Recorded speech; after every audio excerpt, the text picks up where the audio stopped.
Hello students, इस video में हम एनसीईआरटी कक्षा 10वीं की हिंदी की पाठ्य पुस्तक क्षितिज के पाठ 2 के प्रश्न उत्तर करेंगे। पिछली वीडियो में हमने इस पाठ को पढ़ा व समझा था। यदि किसी बच्चे ने वह वीडियो नहीं देखी है तो आप चैनल पर जाकर उस वीडियो को ज़रूर देख लें ताकि आप इस पाठ के सभी प्रश्न अच्छे से समझ पाएँ। इस पाठ में हमने तुलसीदास जी द्वारा रचित रामचरितमानस के बाल कांड में से कुछ अंश पढ़ा था, जिसमें राम, लक्ष्मण और परशुराम जी के संवाद थे। अब उसी से संबंधित प्रश्न हम इस वीडियो में करेंगे। तो आइए आज का वीडियो शुरू करते हैं। तो प्रश्न है प्रश्न अभ्यास से। पहला प्रश्न, परशुराम के क्रोध करने पर लक्ष्मण ने धनुष के टूट जाने के लिए कौन कौन से तर्क दिए। परशुराम के क्रोध करने पर लक्ष्मण ने धनुष के टूटने के लिए कई तर्क दिए, जो इस प्रकार हैं कि उन्होंने कहा कि बचपन में भी धनुष तोड़े हैं। लक्ष्मण कहते हैं कि उन्होंने बचपन में भी बहुत से धनुष तोड़े हैं, तब कभी इतना क्रोध नहीं किया गया, इसलिए यह कोई बड़ी बात नहीं है। दूसरा तर्क वो देते हैं कि सभी धनुष जो हैं वो समान होते हैं, एक जैसे होते हैं। वे व्यंग्य करते हुए कहते हैं कि उनकी दृष्टि में सभी धनुष एक जैसे ही होते हैं, इसलिए इस धनुष को विशेष मानकर क्रोध करना उचित नहीं है। तीसरा तर्क वो देते हैं कि धनुष जो है वो पुराना था। लक्ष्मण बताते हैं कि यह धनुष बहुत पुराना और कमजोर था, इसलिए श्री राम के हाथ लगते ही टूट गया। इसमें राम का कोई दोष नहीं है। एक और तर्क वो देते हैं कि बिना कारण क्रोध अनुचित है। लक्ष्मण कहते हैं कि बिना किसी उचित कारण के क्रोध करना ठीक नहीं है। प्रश्न 2, परशुराम के क्रोध करने पर राम और लक्ष्मण की जो प्रतिक्रियाएं हुई, उनके आधार पर दोनों के स्वभाव की विशेषताएं अपने शब्दों में लिखिए। तो इस प्रसंग में परशुराम के क्रोध पर राम और लक्ष्मण की प्रतिक्रियाएं उनके स्वभाव को स्पष्ट रूप से दिखाती हैं कि उनका क्या रिएक्शन रहा, क्या प्रतिक्रियाएं रही। ठीक है, तो श्री राम का स्वभाव कैसा था, पहले हम लिखते हैं श्री राम जी के बारे में। श्री राम अत्यंत विनम्र, शांत और धैर्यवान हैं। वे परशुराम के क्रोध के सामने भी नम्रता से बात करते हैं कि परशुराम तो क्रोध में, गुस्से में बात कर रहे होते हैं, लेकिन श्री राम जो है वो बहुत ही नम्रता से, प्रेम से, आराम से बात करते हैं और उन्हें नाथ व मुनि कहकर सम्मान देते हैं। वे अपनी ओर से कोई कठोर या अहंकारपूर्ण उत्तर नहीं देते, बल्कि स्थिति को शांत करने का प्रयास करते हैं। इससे उनका मर्यादित, सहनशील और आदर्श चरित्र जो है वो प्रकट होता है। अब लक्ष्मण जी का स्वभाव कैसा था। लक्ष्मण का स्वभाव श्री राम से अलग है। वे उग्र, साहसी और स्पष्टवादी हैं, यानी अपनी बात जो है वो साफ साफ कह देते हैं।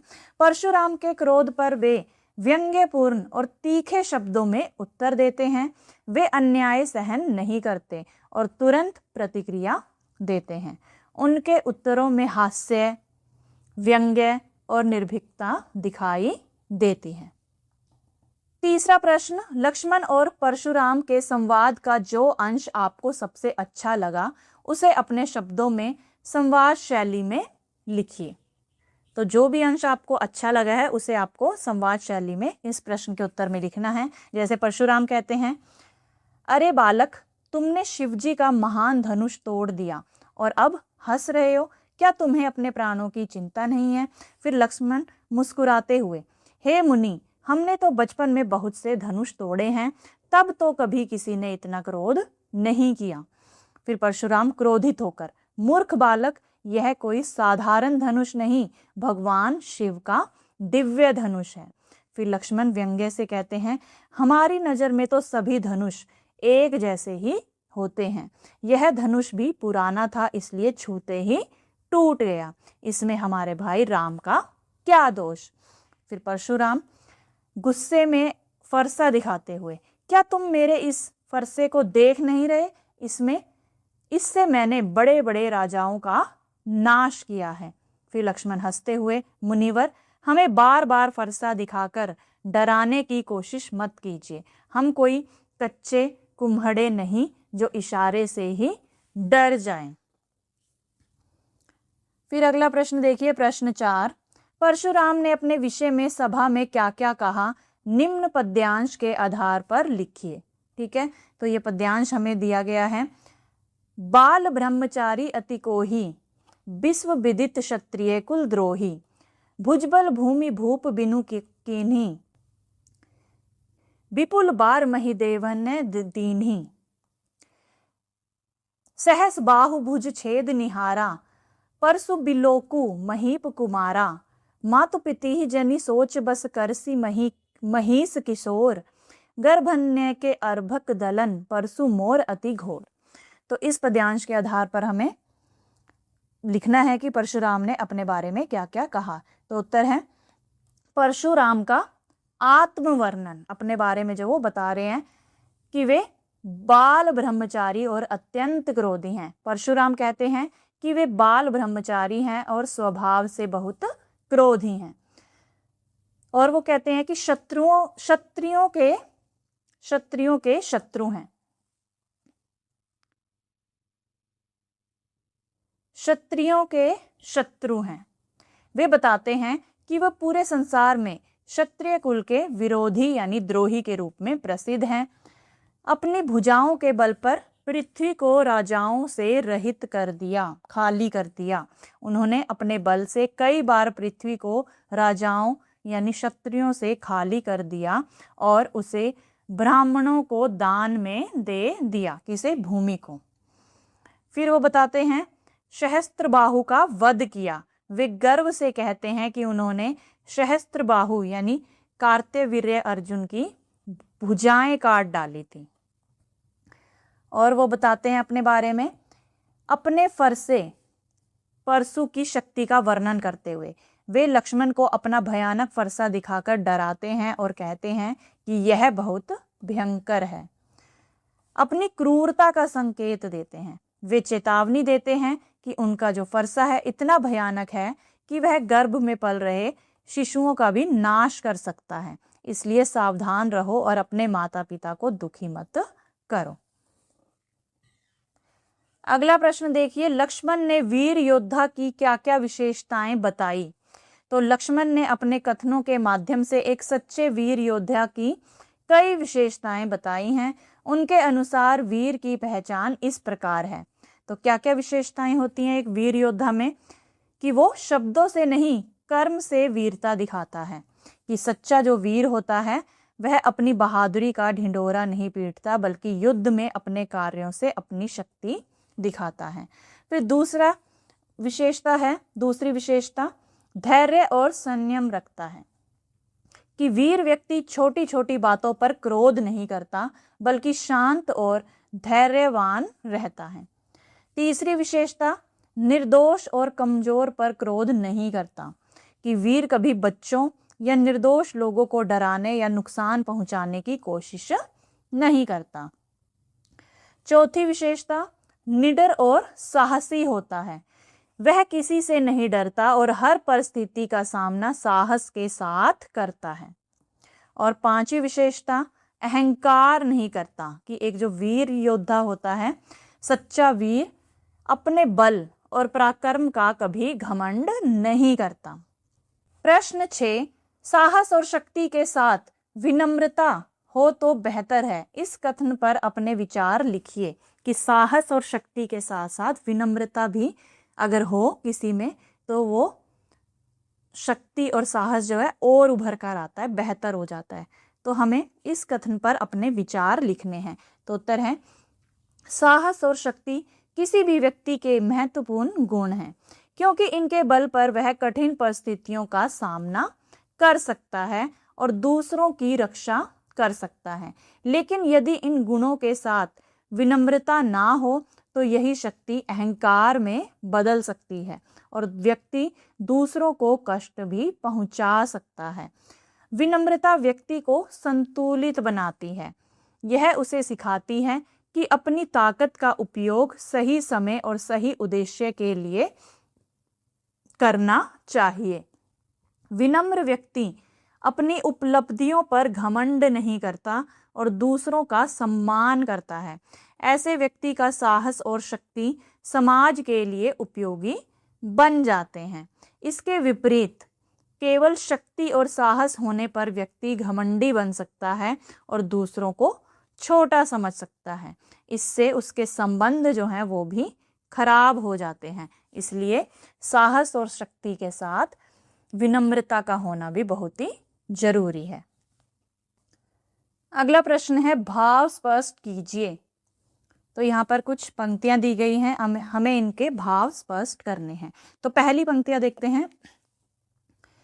बिहसी लखनू बोले मृदुबानी, अहो मुनीसु महाभट मानी, पुनि पुनि मोही देखाव कुठारू, चहत उड़ावन फूकी पहारू। अगली पंक्तियां।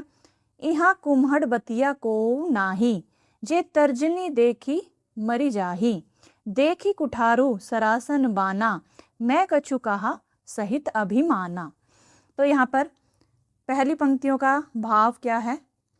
लक्ष्मण मुस्कुराकर मधुर वाणी में व्यंग्य करते हुए परशुराम से कहते हैं, हे मुनि, आप अपने आप को बहुत बड़े योद्धा मानते हैं और बार बार मुझे अपना फरसा दिखा रहे हैं, जैसे कोई व्यक्ति फूंक मारकर पहाड़ को उड़ाना चाहता हो। तो यहाँ लक्ष्मण परशुराम के क्रोध और उनके बार बार फरसा दिखाकर डराने के प्रयास का मजाक उड़ा रहे हैं। फिर अगली पंक्तियां जो थी उनका भाव है कि लक्ष्मण कहते हैं, यहाँ कोई कुम्हड़े यानी कमजोर व्यक्ति नहीं है जो आपकी उंगली दिखाने से ही डरकर मर जाए। आपके फरसे धनुष बाण को देखकर भी मैं नहीं डरता। मैंने जो कुछ कहा है वह आत्मसम्मान और थोड़ा अभिमान के साथ कहा है। यहाँ लक्ष्मण अपनी निर्भीकता और साहस दिखाते हुए बताते हैं कि वे किसी से डरने वाले नहीं हैं। अगला प्रश्न, पाठ के आधार पर तुलसी के भाषा सौंदर्य पर 10 पंक्तियां लिखिए। तो उत्तर है, तुलसीदास की भाषा अत्यंत सरल, सहज और प्रभावशाली है। उन्होंने मुख्य रूप से अवधी भाषा का सुंदर प्रयोग किया है। उनकी भाषा में मधुरता और लयात्मकता स्पष्ट दिखाई देती है। संवाद शैली बहुत सजीव है, जिससे पात्रों का जो स्वभाव है उभर कर सामने आता है। तुलसीदास ने अलंकारों का सुंदर और स्वाभाविक प्रयोग किया है। उनकी भाषा में भावों की गहराई और स्पष्टता दोनों मिलती हैं। वे कठिन बातों को भी सरल शब्दों में समझाने की क्षमता रखते हैं। व्यंग्य और हास्य का प्रयोग भाषा को और आकर्षक बनाता है। उनके शब्द चयन में प्रभाव, ओज और भावनात्मकता का अद्भुत संगम है। प्रश्न 9, इस पूरे प्रसंग में व्यंग्य का अनूठा सौंदर्य है, उदाहरण के साथ स्पष्ट कीजिए। तो उत्तर है, इस प्रसंग में व्यंग्य का अत्यंत सुंदर और प्रभावशाली प्रयोग हुआ है, विशेषकर लक्ष्मण के संवादों में। वे सीधे कुछ कहने की बजाय ऐसे वाक्य बोलते हैं जिनमें छिपा हुआ अर्थ परशुराम के अहंकार और क्रोध पर चोट करता है। जैसे यहाँ पर कुछ उदाहरण दिए गए हैं। व्यंग्य का सौंदर्य, बहु धनुहि तोरी लरिकाई। लक्ष्मण कहते हैं कि उन्होंने बचपन में बहुत से धनुष तोड़े हैं। यहाँ व्यंग्य यह है कि वे शिव धनुष जैसी महान वस्तु को साधारण बताकर परशुराम के क्रोध को हल्का दिखा रहे हैं। फिर अगली पंक्तियां, अगला उदाहरण, सुनहो देव सब धनुष समाना। वे कहते हैं कि सभी धनुष एक जैसे होते हैं। यह कथन व्यंग्यपूर्ण है क्योंकि शिव धनुष को सामान्य बताकर वे परशुराम के गर्व को चुनौती दे रहे हैं। फिर अगली पंक्तियां देखिए, का क्षति लाभ जून धनु तोरे। लक्ष्मण कहते हैं कि यह तो पुराना धनुष था, टूट गया तो क्या हानि क्या लाभ हुआ। यहाँ वे धनुष की महत्ता को कम करके परशुराम के क्रोध का मजाक उड़ा रहे हैं। अगली पंक्तियां देखिए, पुनि पुनि मोहि देखाव कुठारू, चहत उड़ावन फूकी पहारू। तो वे कहते हैं कि आप बार बार फरसा दिखाकर ऐसे डराते हैं जैसे कोई फूंक से पहाड़ उड़ाना चाहता हो। यह परशुराम की धमकी का व्यंग्यात्मक उपहास है। अगली पंक्तियां, इहा कुम्हड़ बतिया कोउ नाही। लक्ष्मण कहते हैं कि यहाँ कोई कुम्हड़े जैसा कमजोर नहीं है जो इशारे से ही डर जाए। यह उनकी निर्भीकता और परशुराम की धमकी का मजाक दोनों दर्शाता है। प्रश्न 10, निम्नलिखित पंक्तियों में प्रयुक्त अलंकार पहचान कर लिखिए। तो हमें यहाँ पंक्तियां दी गई हैं, हमें बताना है कि इनमें कौन सा अलंकार है। तो पहली पंक्ति देखिए, बालकू बोली बधो नहीं तो ही। और दूसरी पंक्ति, कोटि कुली सम बचनु तुम्हारा। तो इन पंक्तियों में प्रयुक्त अलंकार इस प्रकार है। जो पहली पंक्ति है, बालकू बोली बधो नहीं तो ही, इसमें व्यंग्य अलंकार है। यहाँ परशुराम कहते हैं कि मैं तुम्हें बालक समझकर नहीं मार रहा हूं, लेकिन वास्तव में उनके शब्दों में क्रोध और अप्रत्यक्ष धमकी छिपी है। यह बात सीधी ना होकर व्यंग्य रूप में कही गई है।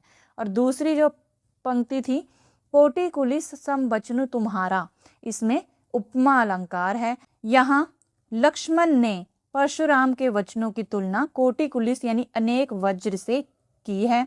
तो सम शब्द के प्रयोग से उपमा अलंकार स्पष्ट होता है। अगला प्रश्न है रचना और अभिव्यक्ति से। सामाजिक जीवन में क्रोध की जरूरत बराबर पड़ती है। यदि क्रोध ना हो तो मनुष्य दूसरे के द्वारा पहुंचाए जाने वाले बहुत से कष्टों की चिर निवृत्ति का उपाय ही नहीं कर सके। आचार्य रामचंद्र शुक्ल जी का यह कथन इस बात की पुष्टि करता है कि क्रोध हमेशा नकारात्मक भाव लिए नहीं होता, बल्कि कभी कभी सकारात्मक भी होता है। इसके पक्ष या विपक्ष में अपना मत प्रकट कीजिए। तो उत्तर है, मैं आचार्य रामचंद्र शुक्ल के कथन से सहमत हूँ। क्रोध हर समय नकारात्मक नहीं होता, यह कभी कभी सकारात्मक भी होता है। कि जरूरी नहीं है कि क्रोध हमेशा नेगेटिविटी लेकर आए, कभी कभी ये पॉजिटिविटी भी लेकर आता है। जैसे उचित क्रोध व्यक्ति को अन्याय के विरुद्ध खड़े होने की शक्ति देता है। इससे मनुष्य अपने अधिकारों की रक्षा कर पाता है। समाज में बुराइयों और अत्याचार को रोकने में भी क्रोध सहायक होता है। यदि क्रोध ना हो तो लोग अन्याय सहते रहेंगे और उसका विरोध नहीं कर पाएंगे। नियंत्रित क्रोध साहस और आत्मसम्मान को बढ़ाता है। इसलिए संतुलित और सही दिशा में किया गया क्रोध आवश्यक और उपयोगी है। कि क्रोध भी कभी कभी जरूरी होता है, नहीं तो सभी उस व्यक्ति को दबाने की कोशिश करेंगे अगर वो अन्याय के खिलाफ आवाज नहीं उठाएगा। फिर अगला प्रश्न देखिए, अपने किसी परिचित या मित्र के स्वभाव की विशेषताएं लिखिए। तो उत्तर है, मेरा मित्र बहुत मिलनसार है और सबके साथ अच्छे से घुल मिल जाता है। वह ईमानदार और सच्चा है, हमेशा सच बोलता है। उसका स्वभाव सहयोगी है, वह जरूरत पड़ने पर मदद करता है। वह मेहनती और जिम्मेदार है और अपने काम समय पर करता है। वह विनम्र और हंसमुख है, जिससे सबको उसके साथ अच्छा लगता है। कठिन परिस्थितियों में भी वह धैर्य बनाए रखता है। इस प्रकार मेरा मित्र अच्छे स्वभाव वाला और प्रेरणादायक व्यक्तित्व रखता है। अगला प्रश्न देखिए, दूसरों की क्षमताओं को कम नहीं समझना चाहिए। इस शीर्षक को ध्यान में रखते हुए एक कहानी लिखिए। तो कहानी है कि दूसरों की क्षमताओं को कम नहीं समझना चाहिए। एक गांव में अर्जुन नाम का एक लड़का रहता था। वह पढ़ाई और खेल दोनों में बहुत अच्छा था, इसलिए उसे अपने ऊपर बहुत घमंड हो गया था। वह अक्सर अपने सहपाठी मोहन को कमजोर समझकर उसका मजाक उड़ाता था, क्योंकि मोहन पढ़ाई में उतना तेज नहीं था। एक दिन स्कूल में विज्ञान प्रदर्शनी हुई, विज्ञान यानी साइंस। अर्जुन को पूरा विश्वास था कि वही पहला स्थान पाएगा, लेकिन मोहन ने मेहनत से एक सुंदर और उपयोगी मॉडल बनाया। जब परिणाम घोषित हुआ तो मोहन को पहला स्थान मिला और अर्जुन दूसरे स्थान पर रहा। यह देखकर अर्जुन को अपनी गलती का एहसास हुआ। उसने मोहन से माफी मांगी और समझ गया कि हर व्यक्ति में कोई ना कोई विशेष क्षमता होती है। तो इस कहानी से हमें क्या सीखने को मिलता है कि हमें कभी भी दूसरों की क्षमताओं को कम नहीं समझना चाहिए। अगला प्रश्न देखिए, उन घटनाओं को याद करके लिखिए जब आपने अन्याय का प्रतिकार किया हो। तो उत्तर है, एक बार कक्षा में एक छात्र को कुछ बच्चे बिना कारण चिढ़ा रहे थे। वह बहुत परेशान और चुप हो गया था। यह देखकर मुझे अच्छा नहीं लगा। मैंने उन बच्चों को रोका और समझाया कि किसी को परेशान करना गलत है। फिर मैंने शिक्षक को भी इस बारे में बताया। शिक्षक ने सभी को समझाया और सभी छात्रों को उस लड़के से माफी मांगने के लिए कहा। उस दिन मुझे लगा कि अन्याय के खिलाफ आवाज उठाना जरूरी है। अगला प्रश्न है, अवधी भाषा आज किन किन क्षेत्रों में बोली जाती है? तो अवधी भाषा आज मुख्य रूप से उत्तर भारत के निम्न क्षेत्रों में बोली जाती है। उत्तर प्रदेश के मध्य और पूर्वी भागों में जैसे अयोध्या, लखनऊ, प्रयागराज, सुल्तानपुर, रायबरेली आदि। बिहार के कुछ पश्चिमी हिस्सों में, मध्य प्रदेश के कुछ उत्तरी क्षेत्रों में, नेपाल के तराई यानी दक्षिणी क्षेत्रों में भी अवधी बोली जाती है। इस प्रकार अवधी भाषा उत्तर भारत के कई क्षेत्रों में प्रचलित और लोकप्रिय है। आगे के जो प्रश्न है वो पाठ्येतर सक्रियता से हैं। तुलसी की अन्य रचनाएं पुस्तकालय से लेकर पढ़ें। तो आपको अपनी स्कूल लाइब्रेरी में से गोस्वामी तुलसीदास जी की रचनाएं जो हैं पढ़नी है, जैसे रामचरितमानस हो गया, विनय पत्रिका हो गया, कवितावली हो गया, गीतावली हो गया। ठीक है, तो इन्हें पुस्तकालय से लेकर पढ़ा जा सकता है। फिर अगला प्रश्न देखिए, दोहा और चौपाई के वाचन का एक पारंपरिक ढंग है। लय सहित इनके वाचन का अभ्यास कीजिए। ठीक है, तो आपको दोहा और चौपाई के वाचन का अभ्यास करना है। दोहा और चौपाई को लय और ताल के साथ पढ़ा जा सकता है। शब्दों के उच्चारण और विराम यानी पॉज का ध्यान रखना चाहिए। रोज थोड़ा थोड़ा अभ्यास करने से वाचन प्रभावशाली बनता है। फिर अगला प्रश्न देखिए, कभी आपको पारंपरिक रामलीला अथवा राम कथा की नाट्य प्रस्तुति देखने का अवसर मिला होगा। उस अनुभव को अपने शब्दों में लिखिए। तो रामलीला, राम कथा का अनुभव। मैंने एक बार रामलीला देखी। मंच पर राम, लक्ष्मण और रावण के पात्रों का अभिनय बहुत आकर्षक था। संवाद, वेशभूषा और संगीत ने वातावरण को भक्तिमय बना दिया। इस प्रस्तुति से रामायण की कथा और भी रोचक और जीवंत लगी। फिर अगला प्रश्न देखिए, इस प्रसंग की नाट्य प्रस्तुति करें। ठीक है, तो आपको नाटक के रूप में इस प्रसंग को प्रस्तुत करना है।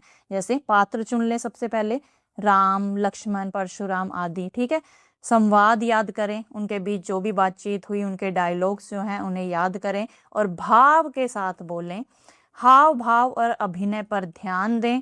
सरल मंच सज्जा और वेशभूषा का उपयोग करें। तो ये थे पाठ 2 के प्रश्न उत्तर। आशा करती हूँ आपको सभी प्रश्न अच्छे से समझ में आए होंगे। मिलते हैं अगली वीडियो में, तब तक के लिए नमस्कार।